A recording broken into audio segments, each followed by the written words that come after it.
કોંગ્રેસે પોતાના ઉમેદવારને સાચવવા માટે તૈયારી મિશન અજ્ઞાત શરૂ કર્યું હોવાની ચર્ચા। સુરતમાં કોંગ્રેસના ઉમેદવારોના ફોર્મ રદ થતા પક્ષને મોટો ફટકો પડ્યો। ચૂંટણી જંગમાં ફોર્મ પરત ખેંચવાની અંતિમ મુદત 15મી એપ્રિલ છે, ત્યારે સુરતમાં ભૂતકાળના નિલેશ કુંભાણી જેવા કિસ્સાઓનું પુનરાવર્તન ન થાય એ માટે કોંગ્રેસ સતર્ક બની છે। પક્ષે પોતાના અંદાજે 65 મજબૂત ઉમેદવારોની વફાદારી જાળવી રાખવા મિશન અજ્ઞાત હેઠળ તેમને સુરક્ષિત અને ગુપ્ત સ્થળોએ ખસેડી દીધા છે। 15મી એપ્રિલ બાદ જ સ્પષ્ટ થશે કે ફાઇનલ મેદાનમાં કેટલા ઉમેદવારો વચ્ચે ખરાખરીનો જંગ જામશે।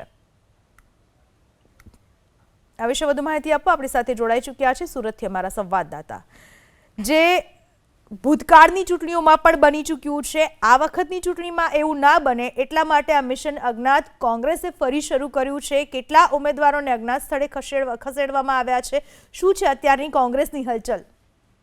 જી બિલકુલ, કોંગ્રેસ પાર્ટીના કુલ 40થી વધુ જેટલા ઉમેદવારો છે તેમને ગુપ્ત સ્થળે ખસેડાયા હોવાની માહિતી પ્રાપ્ત થઈ રહી છે।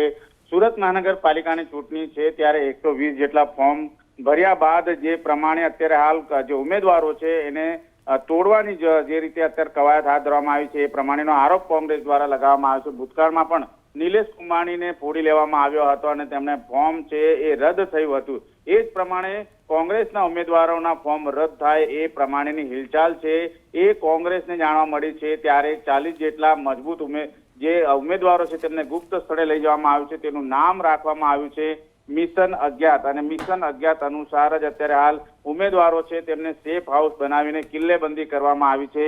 મોબાઈલ ફોન છે જમા કરી લેવામાં આવ્યા છે। એની સાથોસાથ પરિવાર અને અન્ય લોકો સાથે વાતચીત પર કડક અત્યારે હાલ પ્રતિબંધ પણ મૂકી દેવામાં આવ્યો છે। સોશિયલ મીડિયા અને ઉમેદવારોના ઘરો ઉપર પણ નજર રાખવામાં આવી રહી છે। ત્યારે ઉમેદવારો કોને મળી શકે, કોની સાથે જઈ શકે એને ધ્યાનમાં રાખીને અત્યારે હાલ મિશન અજ્ઞાત છે એ શરૂ કરવામાં આવ્યું છે। ત્યારે ફોર્મ ખેંચવાની છેલ્લી તારીખ છે ત્યાં સુધીમાં આ તમામ જે ઉમેદવારો છે તેમને એક સ્થળે અજ્ઞાત સ્થળે રાખવામાં આવશે।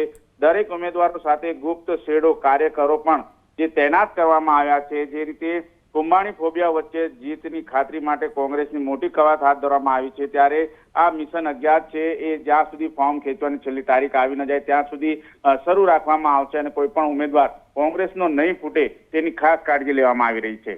આભાર આપનો તમામ માહિતી બદલ। તો મિશન અજ્ઞાત આ વખતની ચૂંટણીમાં કોંગ્રેસે શરૂ કર્યું છે।